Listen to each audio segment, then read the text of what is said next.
السلام عليكم ورحمة الله وبركاته.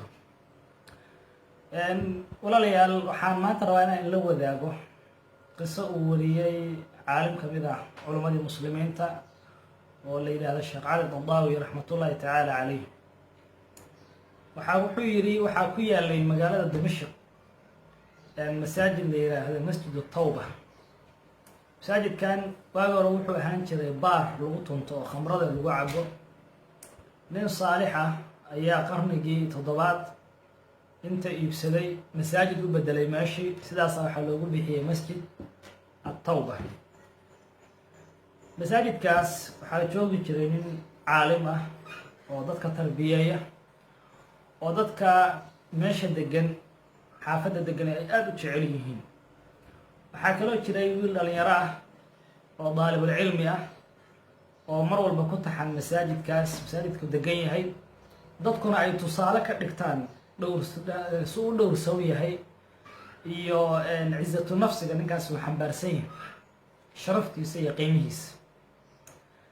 maalinkii dambe ayaa waxaa gaajooday wiilkii ardayga ahaa 2 maalmood buusan afkaas waxba saarin. maalinkii 3aad ayuu wuxuu dareemay inuu naftu ka bixi rabto gaajo awgeed oo uu maraya xad daruura meeytida ay u bannaan tahay. waagaas guryo gaagaaban oo isla eg bay dadku dhisan jireen oo sida dhulka hoose loo isticmaalo qaybta korona sadxigu uu saanqaafku isku dhow yahay oo qofku uu ku dul socon karo. masaajidkii qaybtiisa kor u fuulay kadibna gurigii ugu sokeeyuu ku booday mid kale kusii booday wuxuu arkay gabdho meel farfadhiya indhuhu ka laabtay waa kasii jeestay. halkaa markuu marayaa waxaa usoo caraftay cunto karaysa. dhankii cuntada kasoo carfaysay buu 2 jeer u booday kadibna wuxuu u dhacay gurigii cuntadu ka carfaysay jikadii buu galay mase digsigii baa dabka saaran daboolkuu ka qaaday cuntaa dhex taalla dhab buu siiyey waa goostay. markuu cuntadii goostay iyo caqligiisa u soo noqday markaasuu iscanaanto wuxuu yidhi adigoo daalibul cilmi ah oo arday ah oo masaajidka ilaahay ku sugan miyaad xaaraam cunaysaa? waa iska dhigay meeshii buu ku riday kadibna waa soo baxay masaajidkii kusoo noqday. sheekhii baa yimid casharkii baa bilowday casharkii buu dhageystay isagooba sigaya inuusan waxba maqlin gaajo awgeed. casharkii markuu dhammaaday ayaa sheekhii iyo isagii masaajidka ku hareen.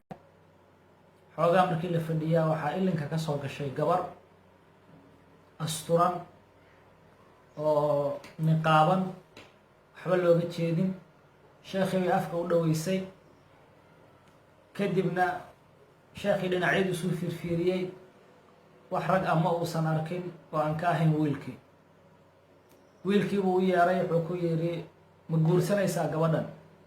wiilku waa aamusay waa ku celiyay wuxuu yidhi ma guursanaysaa? waxa uu yidhi sheekhaygiiow maxaan guursadaa xabad canjeela waxaan ku iibsadaa ma haystee.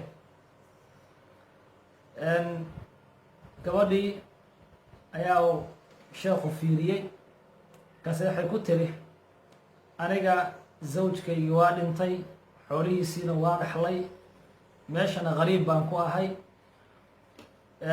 wax ehelana odayga cajuuska ah basa ka jooga.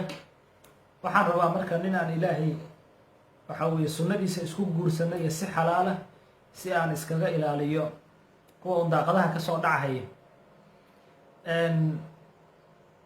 sheekhii wiilkii ku celiyay wuxuu yidhi gabadhan inaad guursatay raalli ma ku tahay? wuxuu yidhi haa. iyadiina wuxuu ku yidhi raalli ma ku tahay? haa.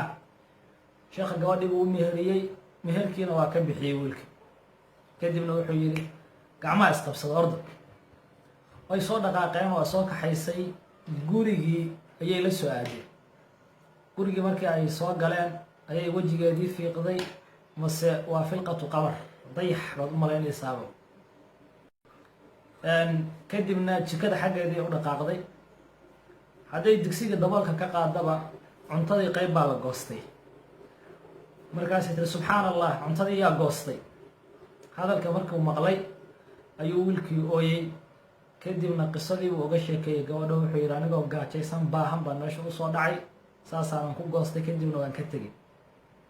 waxay tidhi wataas ammaanadii aada ilaalisay, gabadha quruxda badanna waad heshay, maalkeedii iyo cuntadiina waad heshay.